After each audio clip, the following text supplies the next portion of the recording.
Kasus kali ini datang dari sebuah keluarga kulit putih yang berasal dari Australia.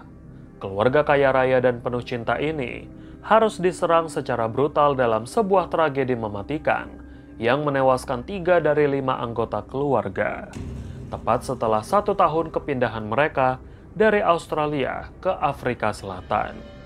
Untungnya masih ada 2 anggota keluarga mereka yang selamat, meskipun harus menderita luka serta efek pasca tragedi seperti amnesia dan epilepsi. Bagaimana kasus ini bisa terjadi? Dan apa yang melatar belakangi pembantaian satu keluarga itu? Mari kita cari tahu.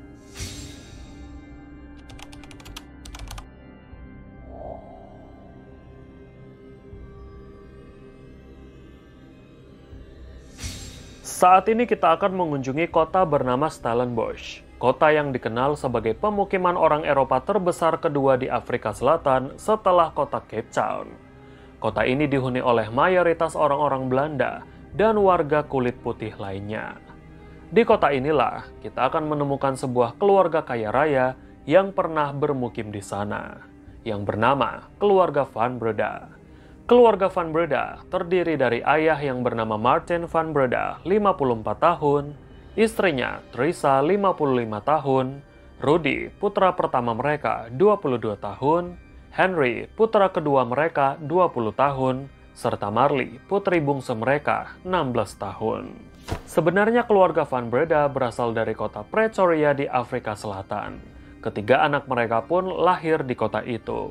Namun pada tahun 2006, keluarga Van Breda pindah ke kota Perth di Australia dan membangun karir mereka di sana. Hingga Martin menduduki jabatan sebagai direktur pelaksana untuk perusahaan Engel & Volkers, sebuah perusahaan real estate yang terkenal dan sudah memiliki cabang di banyak negara. Sementara Teresa, istrinya dikenal sebagai seorang ilmuwan di bidang komputer. Namun jabatan Martin yang didudukinya mengharuskannya untuk kembali pindah dan mengurus sebuah proyek besar yang ada di Afrika Selatan. Karena sangat sulit bagi Martin untuk mengurus proyek itu dari Australia, sehingga Martin memutuskan untuk kembali pindah ke Afrika Selatan dan mengajak istri serta anak-anaknya. Awalnya Teresa menolak permintaan Martin dengan pertimbangan bahwa Afrika Selatan adalah salah satu negara yang kurang aman karena tingkat kriminalitasnya yang sangat tinggi. Lagi pula kedua anak laki-laki mereka, Rudy dan Henry, sedang berkuliah di University of Melbourne, sehingga Teresa tidak tega untuk meninggalkan mereka. Namun Martin berhasil membujuk istrinya itu untuk pindah ke sana. Martin bilang kalau dia akan membeli sebuah rumah besar dan megah di kompleks perumahan elit yang paling aman di sana, sambil menunggu anak-anak mereka selesai kuliah. Akhirnya Teresa setuju sehingga pada bulan Januari 2014, Martin, Teresa, dan Marley, anak perempuan mereka, pindah ke Afrika Selatan. Teresa pun rela mengundurkan diri dari pekerjaannya supaya bisa menemani suaminya di Afrika Selatan. Sementara Rudy dan Henry masih menetap di Australia sampai mereka lulus dari perkuliahan. Saat mereka pindah ke kota Stellenbosch, Martin membeli sebuah rumah megah dan besar di kawasan elit seperti yang dia janjikan pada istrinya. Tepatnya di The Zalz Winelands Golf Estate, yang hanya dihuni oleh para pebisnis yang berasal dari bangsa kulit putih.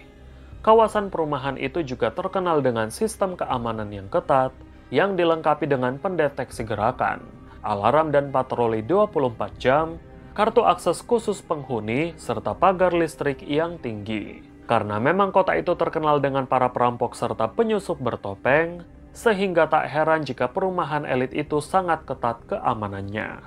Keluarga Van Breda sebenarnya terbilang sebagai keluarga baik-baik. Martin dan Teresa sangat perhatian pada anak-anak mereka dan mencukupi segala kebutuhan mereka dengan berbagai fasilitas. Sebagai orang tua, mereka juga berharap anak-anak mereka bisa menyelesaikan pendidikan mereka dengan baik, sehingga bisa meraih kesuksesan seperti orang tuanya. Oleh sebab itu, Martin dan Teresa sangat tegas pada ketiga anak mereka jika berkaitan dengan pendidikan.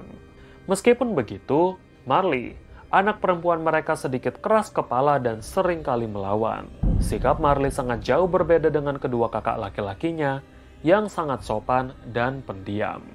Beberapa bulan setelah mereka pindah ke Afrika Selatan, Rudy sang putra sulung berhasil menyelesaikan pendidikannya dan lulus dari University of Melbourne, sehingga dia menyusul keluarganya di Afrika Selatan. Sementara Henry belum selesai dari perkuliahannya sebab dia belum sampai di semester akhir. Namun pada musim panas 2014, hanya 2 bulan setelah Rudy pindah ke Afrika Selatan, Henry memutuskan untuk mengambil cuti kuliah dan menyusul keluarganya di Afrika Selatan pada bulan Agustus. Hal itu tentu saja mengejutkan kedua orang tuanya, sebab keputusan Henry untuk mengambil cuti tanpa seizin orang tuanya. Dan tentu saja hal itu bertentangan dengan harapan orang tuanya yang menginginkan Henry cepat lulus dari kuliahnya. Henry beralasan bahwa dia sangat kesepian di Australia sejak keluarganya pindah di awal tahun dan kakaknya lulus dari sana. Merasa sudah mengecewakan orang tuanya, suatu hari dia berniat untuk mengakhiri hidupnya dengan berencana lompat ke dalam jurang. Untung saja Henry masih punya akal sehat sehingga dia mengurungkan niatnya dan tidak jadi melakukan aksinya itu. Namun beberapa bulan setelahnya, masalah kembali muncul saat Henry ketahuan menggunakan barang haram. Bukan hanya Henry, ternyata keadaan itu diperparah dengan pacar Henry yang juga kecanduan barang tersebut. Orang tua Henry kembali marah padanya dan sempat memaksa Henry untuk berhenti dari kecanduannya dan putus dengan pacarnya. Henry juga tak bisa memberikan alasan mengapa dia bisa kecanduan barang haram itu. Namun orang tuanya menduga bahwa pacarnya lah yang mempengaruhi Henry. Akhirnya Martin memotong uang saku bulanan Henry selama beberapa bulan untuk memastikan dia berhenti dan tidak menggunakan uangnya untuk membeli barang haram. Meskipun begitu, Martin dan Teresa tidak sampai melaporkan polisi atas kejadian itu dan berharap Henry bisa berubah dengan kesadarannya. Keluarga itu pun kembali rukun dan harmonis. Namun tepat 1 tahun setelah mereka pindah ke Afrika Selatan, keluarga Van Breda mengalami tragedi yang mengerikan yang menyebabkan hampir seluruh anggota keluarga mereka meregang nyawa.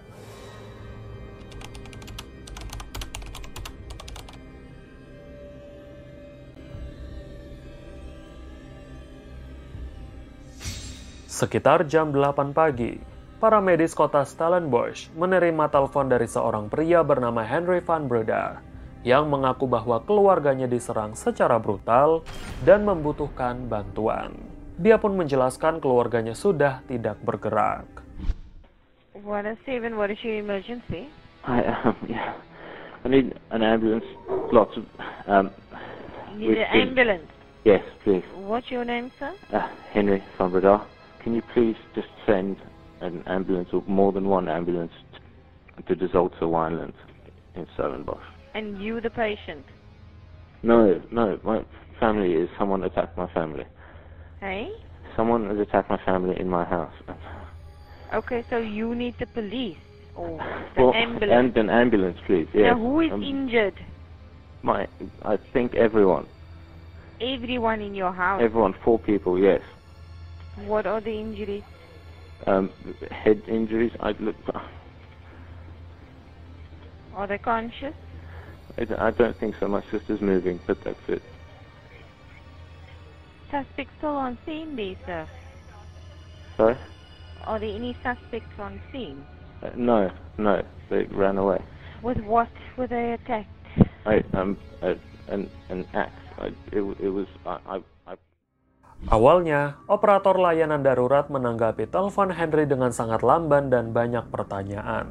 Karena operator itu berpikir Henry hanya pemuda jahil, mengingat Henry berbicara dengan santai tanpa merasa panik dan tergesa-gesa. Ketika tim paramedis ditemani polisi datang ke rumah mereka semua terkejut dengan sebuah pemandangan mengerikan. Tubuh Martin dan Rudy tergeletak di kamar tidur, sementara Teresa dan Marley tergeletak di depan pintu kamar tangga naik. Darah mereka membanjiri seluruh lantai hingga menetes di anak tangga. Martin, Teresa, dan Rudy ditemukan sudah tewas dengan luka menganga cukup dalam. Sementara Marley ditemukan dengan luka yang sama di bagian kepala dan mengalami kritis. Henry pun ditemukan dengan luka sayat di beberapa bagian tangan dan perutnya. Atas kejadian itu, Marley dan Henry langsung dilarikan ke rumah sakit untuk mendapatkan perawatan. Sementara polisi langsung melakukan penyelidikan atas tragedi pembantaian satu keluarga di rumah itu. Polisi yang menyelidiki rumah mewah itu memeriksa seluruh keadaan rumah dan mengumpulkan sejumlah barang bukti. Petugas yang lain juga meminta keterangan para tetangga yang mungkin menjadi saksi.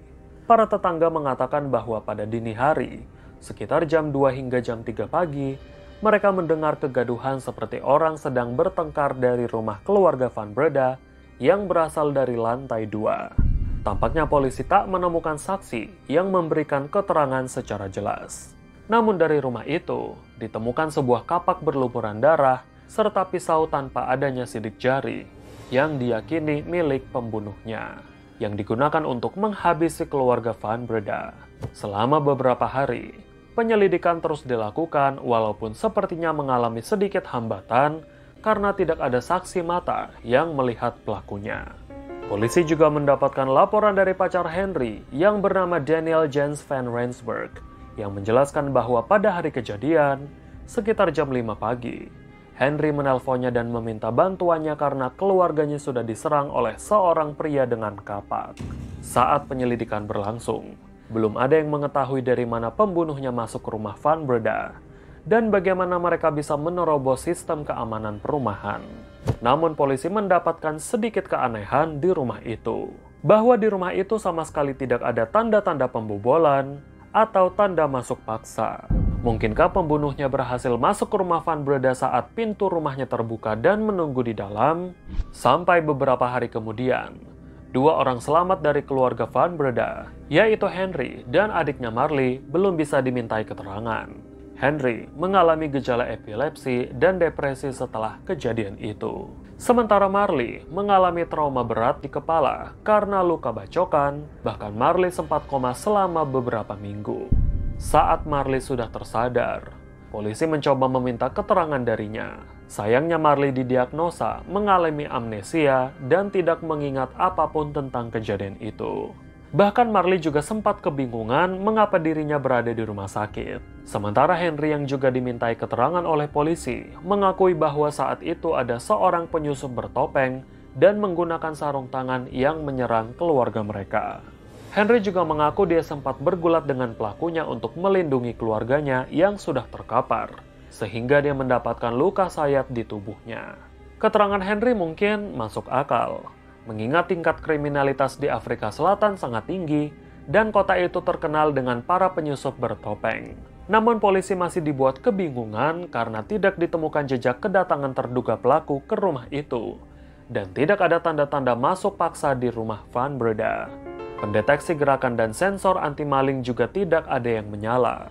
Bahkan tidak ada tanda-tanda kerusakan pada pagar listrik yang mengelilingi perumahan itu. Mungkinkah pelakunya adalah tetangga di sekitar rumah keluarga Van Breda? Atau mungkin pembunuhnya dilakukan oleh salah satu anggota keluarga Van Breda sendiri?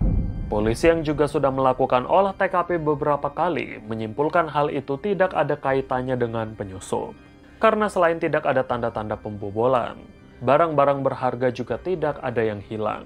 Diketahui kalau keluarga Van Breda menyimpan uang dan perhiasan mereka di lantai 1. Namun faktanya pembantaian itu terjadi di lantai 2. Jika memang aksi itu dilakukan oleh seorang penyusup, pastinya barang berharga yang tersimpan di lantai 1 akan hilang dan mungkin tidak akan ada pembantaian di lantai 2. Polisi pun mencurigai kalau pelaku pembantaian adalah orang terdekat korban. Mungkinkah pembantaian itu dilakukan oleh Henry? Atau justru Marley yang dikenal sebagai anak perempuan yang suka memberontak? Saat Henry diinterogasi berkali-kali, Henry tetap mengatakan bahwa dia melihat seorang penyusup yang masuk ke rumah mereka. Namun polisi mendapatkan keterangan dari kolega-kolega Martin bahwa keluarga itu dikenal sangat baik dan tidak memiliki musuh. Mereka juga tidak pernah memiliki masalah dengan siapapun karena mereka bersaing secara sehat. Selain kejanggalan-kejanggalan yang ditemukan di rumah Van Breda, polisi juga mendapatkan informasi dari dokter dan perawat yang merawat Henry selama di rumah sakit, bahwa luka sayatan yang dialami oleh Henry termasuk luka ringan dan tidak separah yang dialami Marley serta seluruh keluarganya. Polisi sebenarnya diam-diam sudah menyimpan celana pendek dan kaos kaki milik Henry yang berlumuran darah. yang dia kenakan saat tragedi itu terjadi. Mereka pun sudah lama menyimpan fakta hasil pemeriksaan DNA yang menyebutkan kalau DNA dari darah seluruh korban terkumpul di bagian celana pendek dan kaos kaki Henry. Henry juga baru menelpon para medis pada jam 8 pagi untuk meminta bantuan. Padahal sejak jam 5 pagi, dia sudah menelpon pacarnya dan menceritakan semuanya. Apa yang dilakukan Henry selama 3 jam itu? Apakah mungkin Henry melakukan pembiaran pada semua keluarganya untuk memastikan mereka tewas perlahan? Polisi sudah menaruh kecurigaan pada Henry. Namun polisi belum bisa mengaitkan Henry dengan pembantaian itu karena tidak ada bukti yang kuat yang langsung mengaitkan Henry sebagai pelakunya. Tidak ditemukan sidik jari atau tanda-tanda Henry memegang kapak itu. Namun yang pasti, polisi juga mengetahui kalau kapak itu sebenarnya diambil dari kotak perkakas milik keluarga Van Breda sendiri.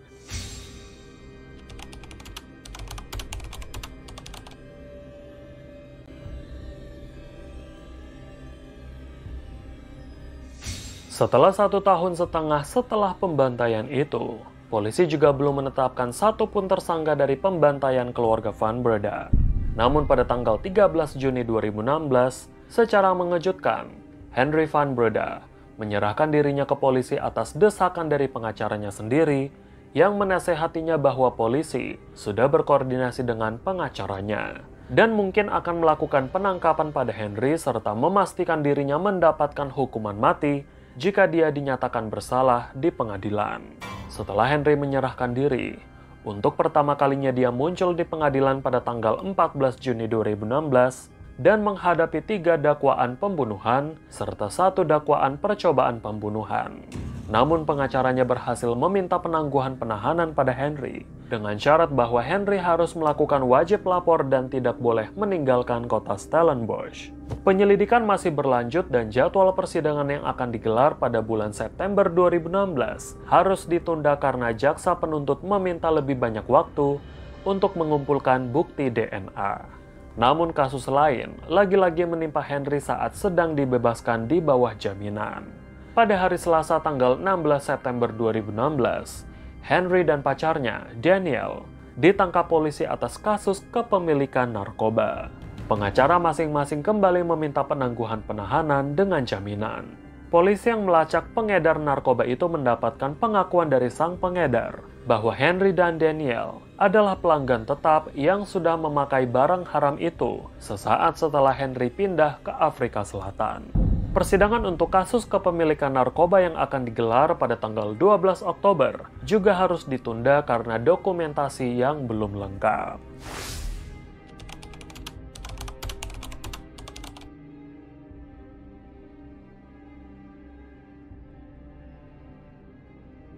Pada tahun 2017, 2 tahun setelah pembantaian keluarga Van Breda terjadi, akhirnya persidangan untuk pembunuhan keluarga Van Breda digelar dan dijalani oleh Henry. Henry tetap menyatakan dirinya tidak bersalah di pengadilan. Dia menyatakan kesaksiannya selama persidangan dan mengklaim kalau keluarganya diserang secara brutal oleh pria kulit hitam yang menggunakan topeng dan sarung tangan dengan sebuah kapak. Lalu dia melawannya dengan menggunakan pisau sehingga pembunuhnya pun kabur. Namun dalam persidangan itu, ternyata alibi Henry tidaklah kuat. Dia juga tidak bisa menjelaskan mengapa dia baru menelpon tim paramedis pada jam 8 pagi, 3 jam setelah dia menelpon pacarnya. Henry hanya mengatakan bahwa pada saat itu dia tidak tahu nomor tim paramedis yang harus dihubungi, sehingga dia mencari nomor itu lewat internet. Padahal polisi mengetahui kalau nomor layanan darurat sudah tertempel di pintu lemari es rumah itu. Jaksa pun tidak percaya dengan apa yang dikatakan Henry. Jaksa menilai bahwa Henry sudah merencanakan pembunuhan itu dengan mengambil kapak di kotak perkakas ayahnya dan menunggu hingga mereka semua tertidur malam itu. Saat semua sudah terlelap, Henry membantai Rudy, kakaknya yang tidur satu kamar dengannya. Ayahnya pun datang ke kamar mereka dan ikut dibantai. Begitupun dengan ibunya dan adik perempuannya yang melihat kejadian itu, mereka pun dibantai di depan pintu kamar. Lalu, Henry melukai tangan dan perutnya sendiri dengan pisau, serta membuat cerita seolah-olah ada penyusup yang masuk ke rumah mereka. Dia juga menelpon pacarnya dan menceritakan semuanya agar pacarnya tidak curiga. Dan dia membiarkan keluarganya tergeletak selama 3 jam untuk memastikan mereka semua meninggal dunia sebelum dia menelpon para medis. Motif Henry tak lain karena sakit hati setelah ayahnya memotong uang bulanannya karena dia ketahuan menggunakan barang haram, sehingga dia kesulitan mendapatkan uang untuk membeli barang haram itu. Dia pun menghabisi ibu, kakak, serta adiknya juga agar dia bisa menjadi pewaris tunggal harta kekayaan orang tuanya. Akhirnya, pada hari Kamis tanggal 7 Juni 2018, Henry Van Breda dinyatakan bersalah atas 3 dakwaan pembunuhan terhadap ayah, ibu, dan kakaknya, serta percobaan pembunuhan pada adik perempuannya. Dia pun dijatuhi hukuman 3 kali seumur hidup untuk pembunuhan, ditambah 15 tahun penjara untuk percobaan pembunuhan, 5 tahun untuk kepemilikan barang haram, dan 12 bulan lagi karena dia sudah memberikan keterangan palsu pada penyidik. Pacar Henry juga tak luput dari dakwaan. Namun pacar Henry menghabiskan beberapa bulan saja di pusat rehabilitasi atas kecanduannya.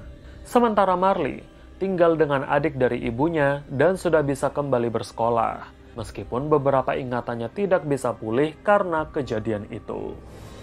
Semoga kasus ini bisa menjadi pelajaran berharga untuk kita semua. Dan jangan lupa untuk nantikan cerita menarik selanjutnya. Jaga diri kalian dan tetaplah waspada. Sampai jumpa.